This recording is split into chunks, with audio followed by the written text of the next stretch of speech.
Firstly, compliments to the entire team of IIA, the Indian Institute of Architects. Raju Garu, thank you for bringing this to Hyderabad, to the NATCON to Hyderabad. Thank you. Mr. Gopi Shetty and Mr. Dhoni, thank you, sir. To the entire team of office bearers, my compliments on making the wisest choice of choosing my city, Hyderabad. Thank you. Thank you for all those people who have flown in from various parts of the country. Mr. Berry and my namesake, KTR Garu. Congratulations on receiving the awards. My compliments to the both of you. In fact, very often, when I make an investment pitch, when I try and play out the strengths of my city, my state, I keep telling a lot of potential investors that Hyderabad and Telangana is that place where biology meets technology, where data sciences, kind of marries life sciences. That's my usual pitch. So when I came here and when I was listening to all those speeches and nice citations, especially that of Mr. Sirish Berry, I was inquiring with Mr. Raju, because sorry sir, but मैंने आपका uru नहीं देखा, मैंने आपका wanderings and ponderings नहीं पढ़ा. I know. So I was wondering as to what makes this gentleman special. So when Mr. Raju showed me a bunch of pictures, a building that you've designed in Attapur, very, it is in Attapur in Hyderabad, I know. I was thinking, this whole analogy of biology meeting technology, this whole analogy of data sciences marrying life sciences, etc. A friend of mine recently, I think about a couple of months ago, was philosophizing and give me some gyan. He was saying there are only two kinds of people in the world. There are the artists and then there are the scientists. So I was wondering, and I asked Mr. Raju, I said, so where do architects fall? And then I realized it was a stupid question, because if you think about it, all of you gentlemen and ladies who have chosen this brilliant profession, your heart beats for art, but your mind obviously has to work with the science that goes, with all the inanimate cement, concrete, the wood, and everything else. So I chose to differ with my friend, who said there are only two kinds of people, artists and scientists. And you guys have to pay me for that, by the way. You guys have to pay me. IIA has to pay me for saying that. Before I, kind of say a few words about my city, my state, and in terms of architecture, what do we have to offer for you, gentlemen and ladies?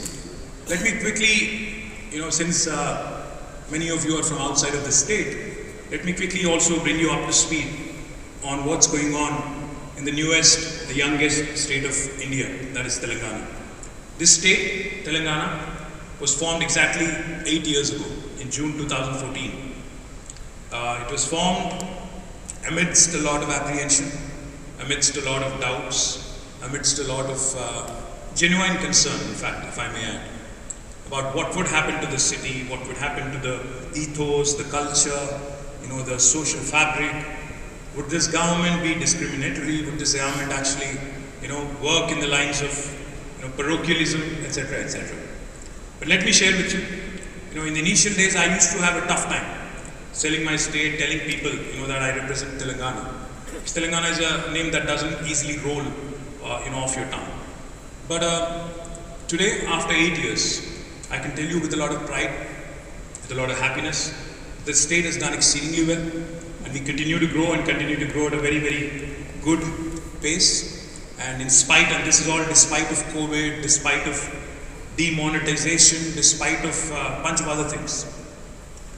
Telangana as a state, when it was formed, just to give you a few numbers, let me appeal to the scientist side of your brain, to the architects. In 2014, the per capita income of Telangana was about 1,24,000 rupees. Today, 7 years later, the per capita income of Telangana has risen to 2,78,000 rupees. A whopping 128% plus growth. The GSDP, typically countries are measured on GDP growth. States are measured on GSDP, the gross state domestic product. The GSDP of Telangana back in 2014 was 5,06,000 crores.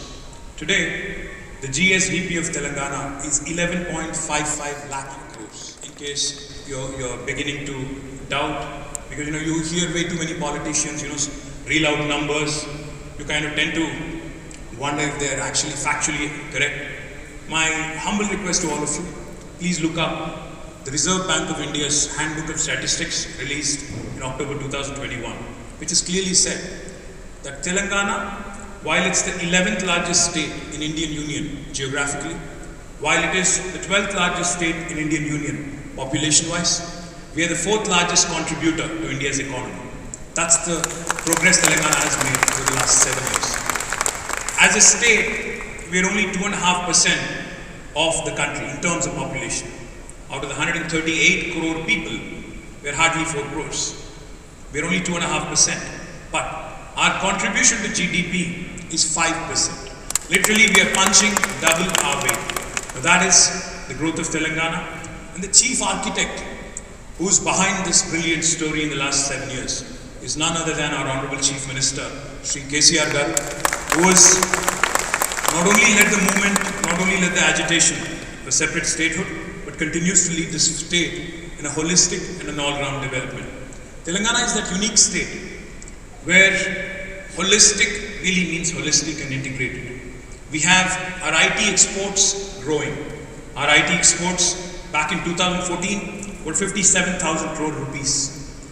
As of last year, May, in fact, as of this time last year, the IT exports have risen to 1,45,000 crores. So IT exports have grown. Likewise, Telangana agriculture has also expanded. In fact, Telangana's agriculture activity has expanded by about 119%. Our agriculture's contribution to the GSDP has grown from 16 to 21%. I can go on. Telangana is that state where urban development and rural development go hand in hand. Telangana is that state where industrialization is happening rapidly.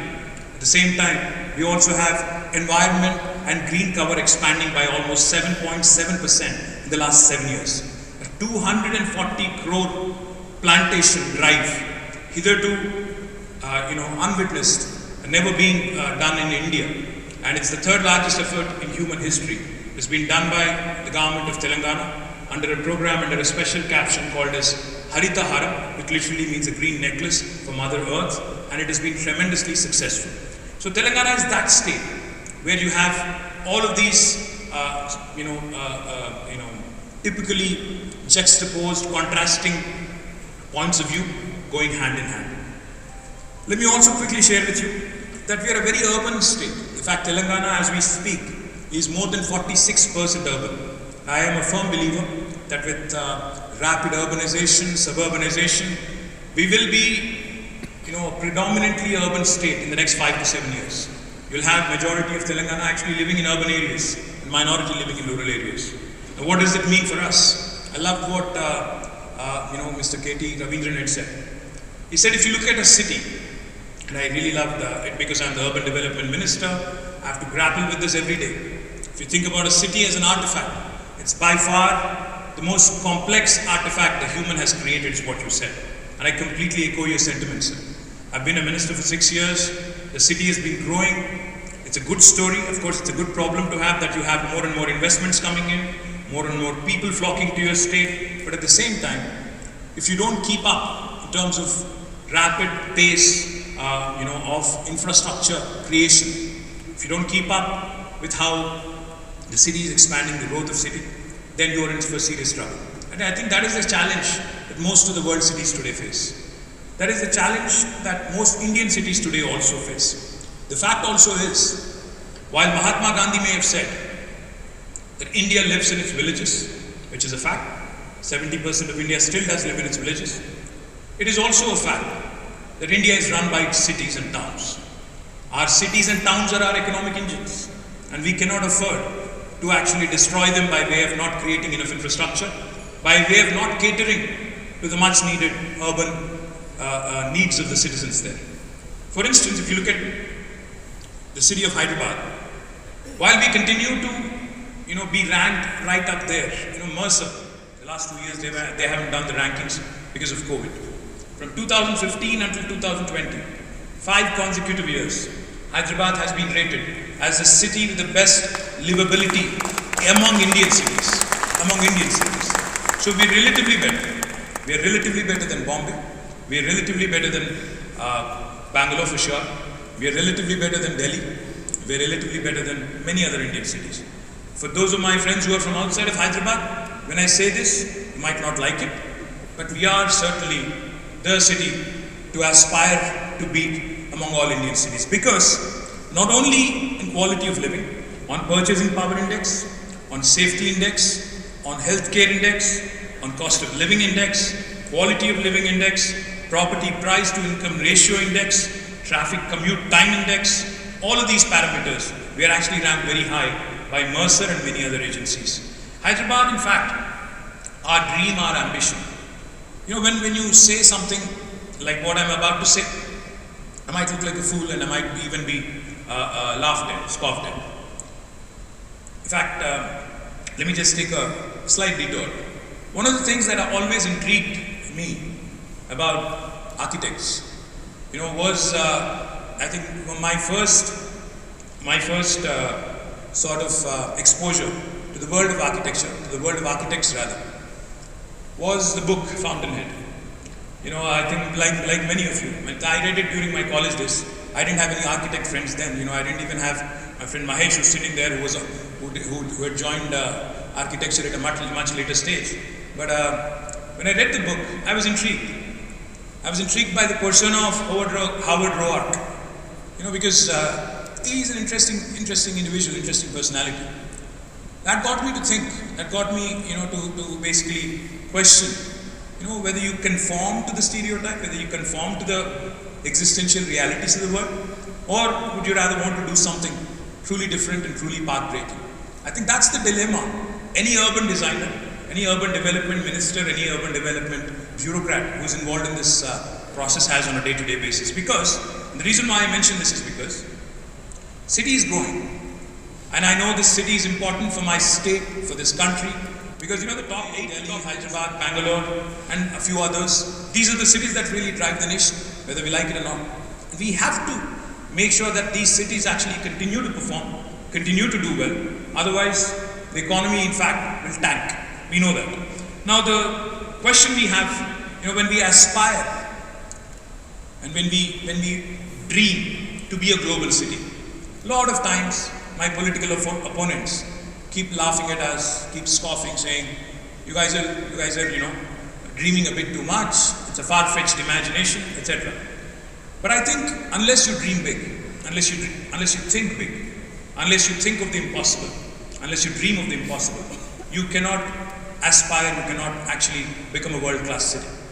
Therefore, we have done a few things. I won't say we have done a lot of things, but we've done a few things in terms of innovating our policies, in terms of innovation in our design, in terms of innovation in our practices and how we govern. What am I talking about? We've come out with 2 very interesting policies. The first policy we came out with in the government of Telangana, in fact it's a legislation, an act of the legislature, back in 2014, was a policy called as the TS-IPAS, the Telangana State Industrial Project Approval Self-Certification System. Any investor who would like to invest in my state can self-certify himself or herself as being in compliance with the law of the land and can start the construction of their factory or their office on day 1 without any clearance from the government or the municipality or the Gram Panchayat. We have done this 7 years ago, in November 2014. And what we also offer by way of TS-IPAS is, we only seek that you submit an application online to us because we need to know for regulatory purposes who is doing what in my state. Once we receive your application, after you have started the construction or you haven't, we receive an application online through the TS-IPAS portal. We promise by statute to give all clearances in 15 days. And if you don't deliver on the 15-day window, on the 16th day, it's a deemed approval. No Indian state will tell you this. And also on the 16th day, by statute, by legislation, I am empowered to penalize that bureaucrat who's held up your file for longer than 15 days. Now, no Indian state will tell you this either. The reason why I am mentioning the Industrial Project Approval Self-Certification System, the TSI Pass, is because after the successful implementation of TSI Pass, we gave more than 19,000 clearances, and we have been able to attract more than 2.3 lakh crores of investment over the last 7 years, and we continue to rank very highly on the 1, 2, 3s of ease of doing business rankings by Government of India. We have done very well through this system. We've been able to contain corruption. I won't say we've been able to eradicate it, but we've been able to contain it to a large extent. We've been able to create a system which is process-driven, not person-driven, which is institutionalized as opposed to individualized. Then we started thinking. Our Honorable Chief Minister had challenged us. He said, as Municipal Minister, as Urban Development Minister, why don't you replicate the same thing that you've done in Industries Department through TSI Pass? Why don't you create a similar system for building project approval permissions? So then came the TSB Pass. We approved it in 2020. Telangana State Building Project Approval Self-Certification System. In Telangana, if you have a land which is less than 600 square yards, you do not need a clearance from the government. You do not need a building approval from the government. You can actually go ahead, start construction by announcing, by self-certifying that I am going to be in compliance with the building plans and building rules that have been laid down by the government. The other thing I will also tell you, we have also introduced something very, very transformative, which is revolutionary. We have promised all clearances for anything above 600 in 21 days, including layouts. If you don't get a clearance from us in 21 days, it's a deemed approval again on the 22nd day. So this is the sort of unique policy making that has really helped the construction industry. I see representatives of the CREDA, the TREDA, the IGBC, they can vouch for it. And Hyderabad continues to grow. In fact, I have a number of statistics that I can share with you. Hyderabad has been the best performing residential market in 2021, with growth in sales by 142% year on year to 24,312 units. Hyderabad is the only city among 8 Indian cities, 8 Indian metros, as per the study done by Knight Frank, which has not had a single year of price decline since 2014. Hyderabad, in fact, as per ANAROC report, remains the most affordable residential market among the top 7 metros, with an average rate of 4,450 per square feet. As per Cushman and Wakefield report, Hyderabad has topped the leasing in IT and ITES space by grabbing 36% of the total lease among metro cities. I can go on and on about how well the city has done because of the enabling government policies, reduction in corruption, affordability, quality of living, and a bunch of other things. But I'll not bore you with that. I can tell you a couple of things about if you are familiar with the city of Hyderabad, which I'm sure most of you here are. It is a city that combines the old world charm because it's a 430 plus year old city. It's a city that combines the old world charm and a new age vibrancy. If you go to the financial district or the knowledge city, in the night, you actually feel like it's a mini Singapore. And I'm not just saying this because I've had so many of my friends tell me that you're not marketing your city enough. You're not showcasing it to the investors enough. I've had many people tell me that. It's a blend of, the old world charm, like I said, and the new age vibrancy. It's also a blend of a lot of cultures. It's a blend of history, culture, heritage. Madhu Watery, a renowned architect, in her book, A Guide to the Heritage of Hyderabad, wrote, she writes, I quote, "The architecture of any region is mainly the result of the culture and the geography of that region. Over a period of time, as people move from one place to another to fulfill their physical and spiritual needs, their culture travels with them, and so does its architecture. So does the architecture. Thus, cities which were the center of power become melting pots of different cultures and different types of architecture. Hyderabad is one fine example of such a city with its remarkable mix of different cultures and architectural styles." End quote.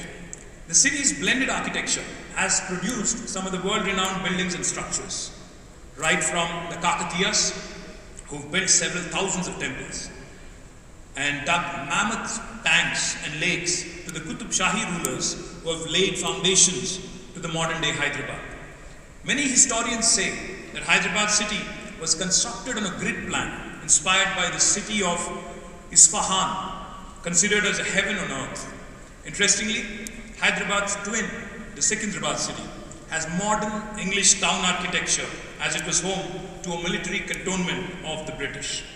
Dr. M.A. Naeem, a noted historian from Hyderabad, in his well-researched book, The Splendor of Hyderabad, recounts that there are 20 distinct architectural styles in Hyderabad city itself, starting from the Hindu temple architecture to Indo-Egyptian. During the rule of Nizams, a distinct local architectural style called Osmanian has evolved here locally. The High Court building here, Osmania University, the State Archaeological Museum, the State Central Library are some of the standing examples of this great architectural style. The city of Hyderabad and also the state of Telangana have some of the most exquisite pieces of architecture, starting from stepwells to palaces, from bridges to tombs. In fact, I know Mr. Yashwant Ramurthy, a renowned architect from the city, also has been doing a lot of amazing work on the stepwells and the revival of them. My compliments to him and his team as well. One of the most important aspects, important facets of the statehood movement for Telangana was the cultural renaissance.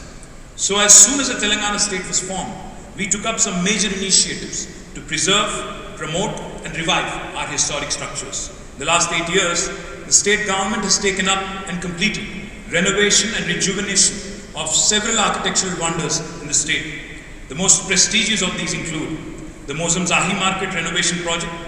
Some part of Charminar pedestrianization project has been completed. Some of it has to be completed.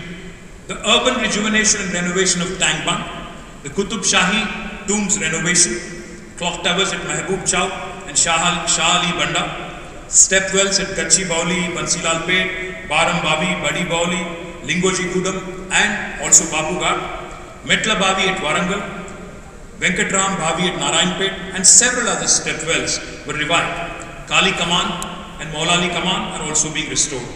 Sustained efforts of the state government to get the coveted UNESCO World Heritage status to our historical sites have fructified just last year. One of the greatest architectural marvels of the Kakatiya era, the Ramappa Temple, has received the UNESCO World Heritage Site stamp, which is a matter of great pride for all of us. Located in the village of Palampet, approximately 200 km northeast of Hyderabad, this Shiva Temple was built during the Kakatiya period under the rulers Rudradeva and Racharla Rudra. The fact that the lightweight porous bricks or floating bricks were manufactured during the Kakatiya period speaks volumes about their engineering and architectural prowess. As I mentioned earlier, the city has transformed into a bustling metropolis, and like any other dimension of the city, even architecture is undergoing rapid transformation. The western part of the city today looks very similar to the downtown of any major city in the first world. High-rise buildings with glass facades dot the IT corridor skyline today. While private developers choose their own architectural and design components, we and other structures built by the government have both modern and traditional architectural elements. We are ensuring that while the structures that we build are aesthetically appealing, they are also energy efficient and follow the modern green building norms too. If you look at our T-Hub Phase 2 building, you can look at our image tower which is upcoming. You can also look at our police command control center, which is very, very unique again. And I can go on. There's a huge list of names the government itself has invested in, which have this kind of an appeal.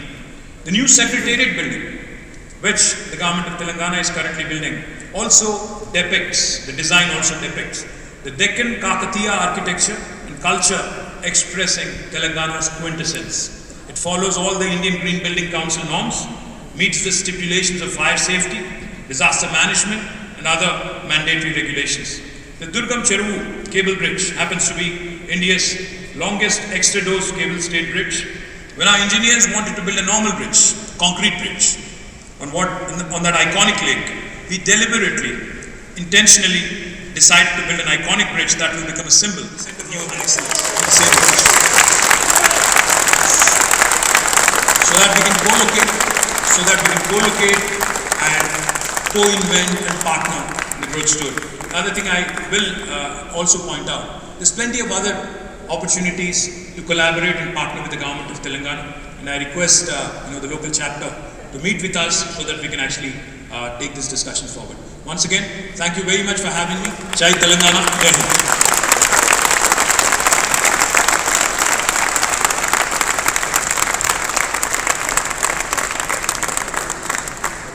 Thank you so much, sir, for gracing us with your presence. Your support to the architectural fraternity has been of great significance. We would now like to extend our gratitude to Sri KTR Garu by honoring him. May I now request the President of the